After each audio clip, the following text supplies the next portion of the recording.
খুশি আপু এত সুন্দর অ্যাক্টিং করেছে, মানে উনি ন্যাশনাল অ্যাওয়ার্ড ডিজার্ভ করে।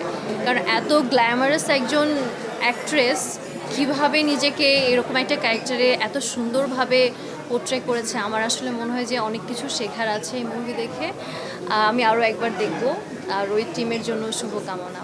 খুবই ডিটেইল মেকিং ছিল।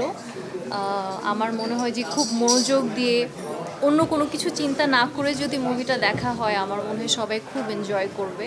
আমি যতটুকু সময় দেখেছি আমি খুবই মুগ্ধ হয়ে দেখেছি। আমি অন্য কোনো দিকে তাকাইনি, আমি ফোন হাতে নেইনি, আমি পুরোটা সময় দেখেছি। এই সিনেমা আমরা আগামী 100 বছর পরেও দেখব।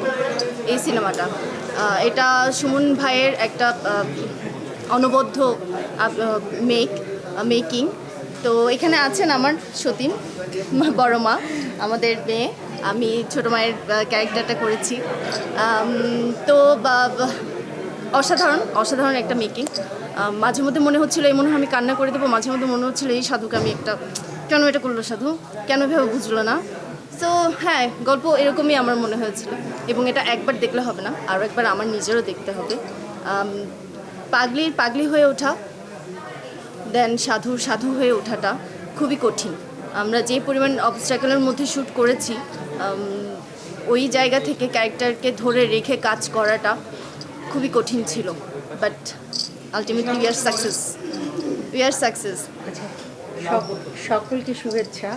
আজকেই প্রথম আমরা আসলে রোদের টোটাল টিম একসাথে হলাম খানিকটা। তো এই পর্যন্ত আমার আসলে 5 বার দেখা হয়ে গেল রোদ, কিন্তু আমি সাধারণ দর্শকের জায়গা থেকে আসলে আমি 5 বার দেখলাম।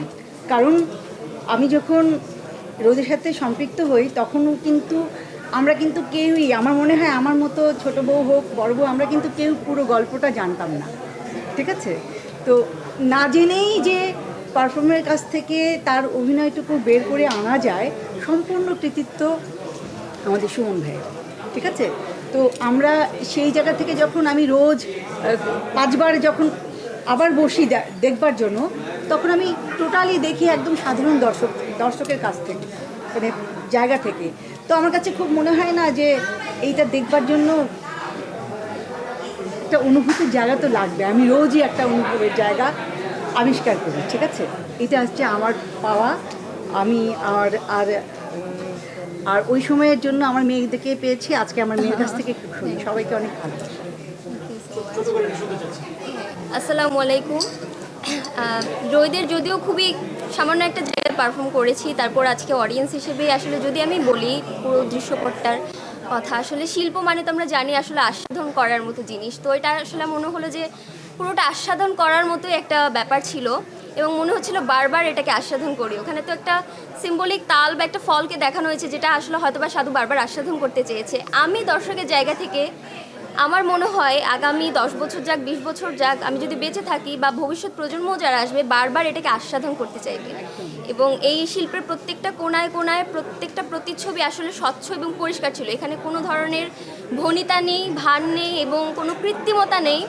আপনারা যা দেখেছেন, যা দেখানো হয়েছে, যা তৈরি করা হয়েছে এবং যা তৈরি হয়েছে, পুরোটা আসলে একটা শিল্প। তো কে কি বুঝলাম, কতটুকু কি হলো, এটা আসলে এটার ঊর্ধ্বে গিয়ে আমার মনে হয় বারবার কতটুকু আপনি এটাকে নিংড়ে আস্বাদন করতে পারছেন, এটাই মজা।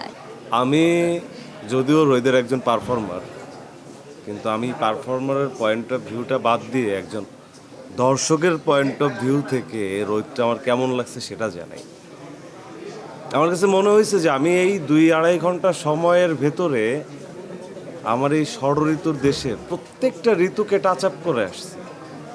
আমার কাছে মনে হচ্ছিলো যে এই আমি বর্ষাটা পেরিয়ে শীতে ঢুকছি, শীত পেরিয়ে আবার বসন্ত, বসন্ত পেরিয়ে গ্রীষ্ম।